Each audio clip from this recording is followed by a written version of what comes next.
when playing the game online. Anyway, Exactly. let's go to the next thing. We have signature go-to post shot. So we already had that signature shots like pretty much on the perimeter, but now it look like we have showing some love to the big men out here, man. So let's hear about those signature go-to post shots. Yeah, so many of you probably remember the regular go-to shots we've added. And personally, Mhm. it's really fun anytime I see a video of like somebody doing side-by-side of 2K gameplay and IRL footage together. So like I've seen it for Steph a lot, KD, Kyrie, people like that. So the dev team has worked on giving big men more moves this year as well. And they've added what we're calling go-to post shots. So when you're in the post, if you hold the right stick up, you're going to see new post moves and like moves that a bunch of big men in the NBA are doing today. So I'm hoping to see some more go-to shot clips for big men now this year as well, like some of the ones you even saw in the gameplay trailer. Okay, man. Yeah, I kind of messed around with the go-to shots. It took me a while to kind of figure out which one I liked the best, but I found one that's pretty effective for me. Anyway, moving on. We got custom layups, right? Now I heard Mike say mix and match. Because when I say mix and match, I'm thinking mixing one player's layup package with another play. Like, is that what are we talking about here when we talk about that? You are correct, because a popular piece of feedback from the community and something I've heard often has been somebody might like a certain animation from a player's layup package, but they don't want all of that layup animations, right? And this is an addition that tries to address that feedback. So in the past, you pick one layup package, and that player's package determines all of your layup. This year, you can set different players' animations for different types of layups. So we have normal layups, reverse layups, floaters, quick scoops, Euro steps, hop steps, and spins, as you can see here in the My Player customization menu. And then these new specific categories, that is available both when you're customizing your My Player, and also if you play My NBA, it's also going to be available when you're editing your rosters and editing the players in them. You can assign to them these different types of layups as well. It's a really cool feature to me.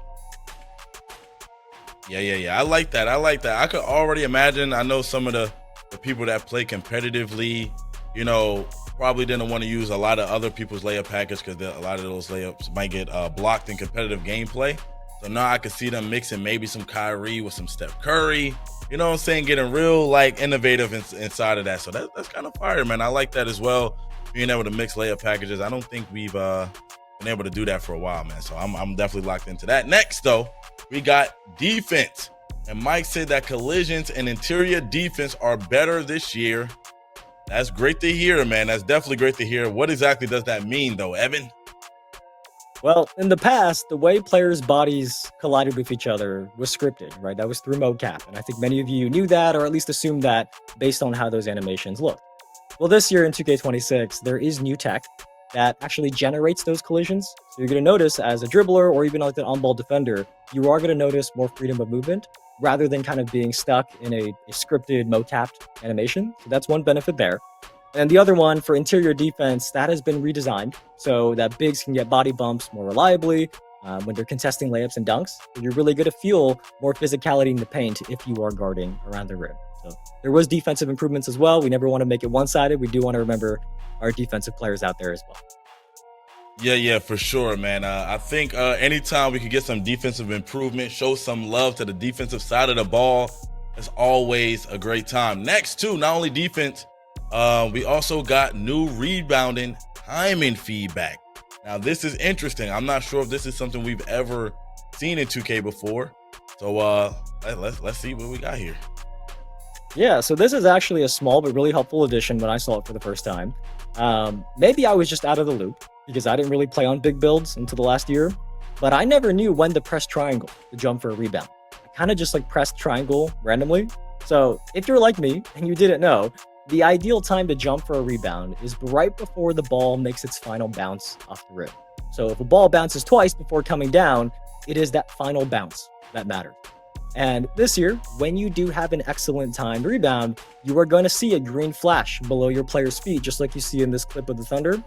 And if you do nail the timing and get a green rebound, it is going to significantly boost your chances of securing the ball. So it is important to get the rebound timing right, to have the best chance of grabbing the board over somebody who might not know their timing as well as you do. And this green flash is really there to kind of help educate you and help you learn and adjust to when you have to jump. And last thing there, just a note, not all bigs are created equal. So if a player has higher defensive or offensive rebounding attributes, they are going to find it easier to nail that timing and get that green flash on offensive or defensive types of rebounds, whichever one their attribute is higher for. So definitely don't skip out on your rebounding attributes. Okay, I think that's amazing too. I think that adds another level of what people like to call a skill gap now, even in rebounding. I think that's probably going to go into how a lot of people make their bigs this year. They might think a little bit more about adding more rebounding now, just to get that better timing on there, get that clutch rebound. Anyway, let's move forward. Next, we got new controls. Mike talked about some of these like rat passes, and there's a lot here. So let's get into some of them.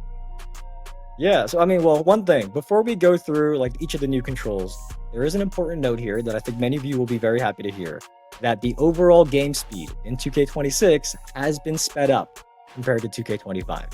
So hopefully that is good news to many of you.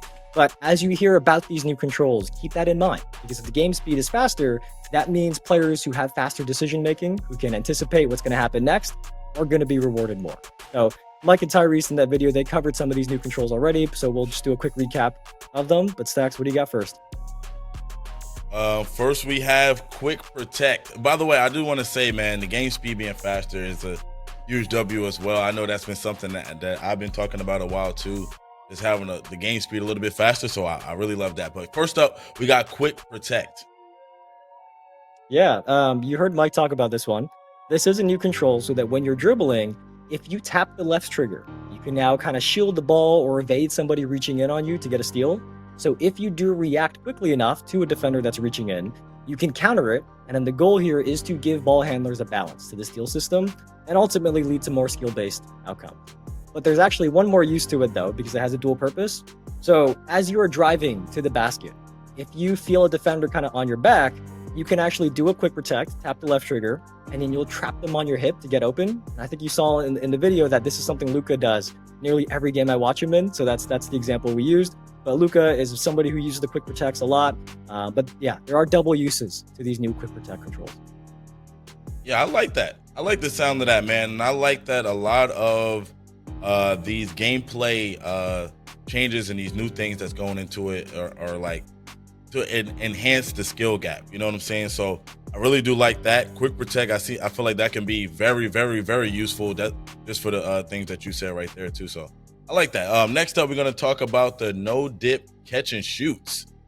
Very interested about that. I think we saw a little bit of an example of it in the gameplay with Klay Thompson. So let's hear about that.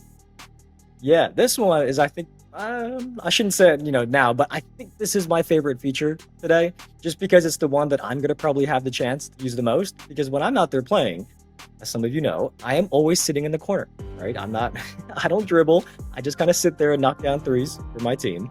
So this is a really cool addition because the dev team has added a feature in 2K26 for people like me and anybody else who kind of is a corner sitter or just sits there waiting for the ball to shoot. When you're standing still and you get past the ball, if you hold down the left trigger, you are going to square up and catch the ball and then go straight into your shot without dipping your hands down. And it's funny that, when I first learned about this feature, I remember this like old Klay Thompson video that I watched before where he kind of explains exactly this. And he talked about how he mastered being able to catch and shoot in rhythm without dipping. And it's part of why he's such a good shooter. So this new feature is going to help you do exactly that in 2K, like Klay Thompson and anybody else who does that in the real life NBA. Yeah, we like that too, man. Okay, so far, all of these gameplay improvements are pretty fire. That one is pretty cool too, I'm not gonna lie. Next up, we have revamped signature size up. Let's get it. This one is like a control change, kind of. So they're a little different this year. There are two inputs now. So you can either, imagine your controller, you can either rock the right stick back and forth, left and right, or you can repeatedly flick the right stick like up, and you're going to get two different size up combinations. This is really just to give you more variety in what types of size ups that you can do, because when you go left, right versus up, it's going to be a different size up. So more controls for those advanced users out there and advanced dribblers who want to take advantage of those size ups. Okay, I like that, but I see one of my favorite moves in the game. This is a move I utilize a lot, man. We got slow motion Euro steps now. I kind of want to hear a little bit about that, man. I love you using the Euro step. What do we got about that? Yeah, this one does look very cool because there are very few players who can just put their head down and barrel their way to the rim every play. Like most players, they need a little finesse there. So the dev team has added these slow motion Euro steps, and this is another left trigger control. So picture your controller again. As you're doing a Euro step, if you hold down the left trigger, you can slow down mid move, kind of do like a slow motion drag step.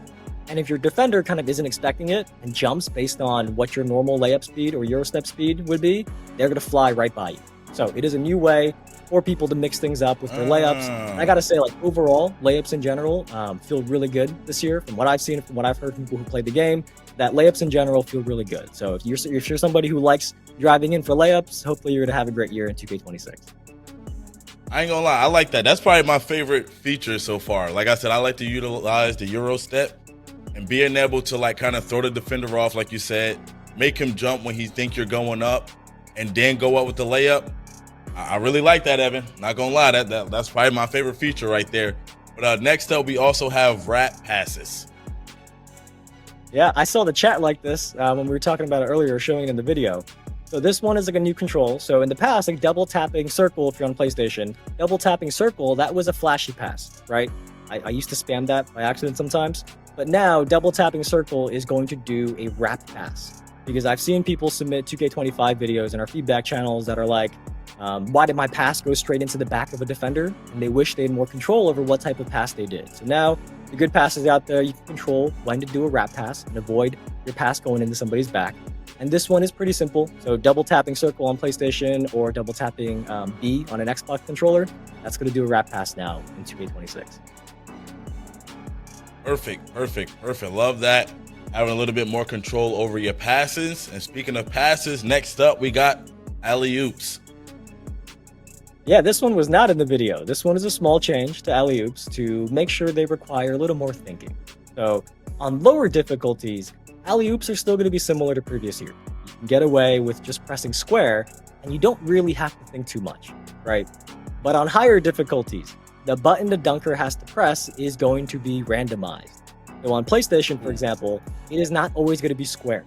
It could be any of those 4 buttons on the right side of your controller, so that just makes sure there's more thought behind an alley-oop, because it could be circle, it could be triangle or X or square, and you're going to have to pay attention on those higher difficulties to finish your alley-oops as a dunker. I think, and this is just for me, I'm not speaking for anybody, I think anything we can do to increase the skill gap, I know I keep going back to that, but anything we can do to increase the skill gap, I think is cool. Now, going online, you won't get spammed with alley-oops and all of those crazy things. Now it's going to be a little bit more difficult. I think all of this stuff, though, once you play the game for a while and get the hang of it, you know what I'm saying? You'll get used to it and you'll start to get a little bit better at it. Next up, we have some people in the chat. I think some people in the chat, they're underestimating their reaction time. Some of you don't like this, but when you actually do it, I'm pretty sure you're going to be reacting quick enough to whether it's X, square, triangle, whatever it is. I think you're underestimating your reaction time. For those of you in the chat who kind of heard that and were a little scared about what that means for you as a dunker, I think you're underestimating yourself. I mean, if they're not good enough to get the button pressed in time, man, I don't know what to tell them, man. That's tough. Anyway, moving on. We also have setting screens. Let's talk about it. Yeah, so this one is for the big men out there. So this year, when you are setting a screen, you can kind of make fine adjustments to which way you want to face. So as you're setting a screen, you can nudge the left stick, left or right, to kind of rotate your player 45 degrees a little bit in whichever direction you nudge the stick, right, left or right. Or you can flick the left stick in the opposite direction of what you're facing, and your players kind of do a 180 degree turn, like a spin. And that means that if you're a smart big who starts learning these and can really pin defenders, you're going to get your ball handlers open better. So this is an advanced control for being added for like big men who want to be at the next level and be a better screener for their teammates. Okay. All right. Well, that is it for the new controls. A lot of new things to learn. You know what I'm saying? Especially with the faster game speed. I know like a lot of people don't like change, man, but you got to lock in for a little while, get in the lab. And once you get used to it, I'm pretty sure everything is going to be okay. But anyway, before we wrap up, is there anything about AI and coaching that we need to know? Yeah, so I mean, there's a lot about AI and coaching, to be honest, in the blog that everyone should definitely go read. But, especially if you play my team or my NBA and you consistently have a lot of AI teammates, it's definitely something you kind of want to learn about. But we can summarize a few real quick here. We have time. What do you got? Okay, let's start out with first up we have drive and kick intelligence. Yeah, okay. So this one, I've heard this feedback a lot, that the AI like wouldn't pass when they should, or you as the user might feel like the AI should have made a pass that they didn't. But this year, the AI does have improved drive and kick intelligence. And what that means is they are going to be more actively looking to see when the defense rotates and then pass out if there's an open shooter. But on the flip side, because we do have to balance it, right? For AI defenders, there is also new help defense intelligence. And that is about making AI smarter about when they collapse in to help and protect the paint on those drives. And this really factors in, how close the ball is to the basket so that defenders can adjust properly to help or then recover back out to the shooter. So if you think about the two things we talked about, the help defense and then the drive and kick on offense, those are really complementary. So it's really going to encourage you to pass the ball around to make sure you find the open man, whether it's you or your AI getting you open as well. Okay, perfect. Next up, we have My Player Freelance Engine. What is this about, Evan? This is my first time seeing this. Well, as the name suggests, this one is specific to My Players, obviously. So your AI teammates, they do now factor in where you are on the court, right? When you're playing My Player, let's say you're in your NBA career, your teammates do understand where you are on the court, even if you don't have the ball. So for that drive and kick that we just talked about, if an AI drives in and the defense kind of collapses on them in the paint, they're going to know that where you are on the court, and they can find you more consistently if you're open. If you're staying in a corner wide open and your defender went in to help, they can find you in the corner for an open shot. And also with this freelance engine, there is a new set of quick plays that you have when you're off ball. And you can kind of use those quick plays to communicate with your AI teammates. So the example from the blog is that when you're off ball, you can tell your point guard that you're going to come set a screen for them, like give them a heads up, or you can actually call like a post up for yourself. Things like that are examples of these new quick plays that are possible with this freelance engine. But there is more in the blog that we're not going to go through in its entirety here. I think it might be better for you guys to go read it yourself. But, real quick summary, there is smarter double team logic. So it sends a double at the right time and knows who to double. There's better screen navigation so that AI defenders can make the best decision when they get screen and go over or under screens with more logic than they have in the past. And then something I think many of our sim players will appreciate is the dev team has expanded playbooks. You now have the ability to put up to 80 plays in your playbooks now. For those of you who are basketball experts out there, know all the ins and outs of those plays. I can't claim to be somebody like that myself, but hopefully if you are one of those people, you are going to benefit from that feature. So definitely go give the full Courtside Report blog a read. There's a big AI and coaching section there that I think many of you will find to be very interesting. Yes, sir, man. Hey, man, I think a lot of what we talked about goes back to like we were saying in the first stream that we did was a lot of community feedback. I feel like a lot of things here, we have a lot of new skill gap controls now. You know what I'm saying? Controls that's gonna kind of expand that skill gap. So if you get really good at all of these new features, you'll probably be a better player out there on the court. So I'm super excited about all of that stuff that's coming to 2K26. Yeah, the full blog, the Courtside Report, that is live right now on the NBA 2K website, or if you missed the trailer, if you missed the Courtside Report video, that is live on our NBA 2K YouTube channel as well. That includes everything we just talked about in case you missed anything. And also, if you do have any questions today, because I'm sure, as always, every year of gameplay, there's going to be a lot of questions. We did open, or we are about to open, our questions channel on Discord, discord.gg/NBA2K. And our dev team is going to be answering some of those questions. So that's discord.gg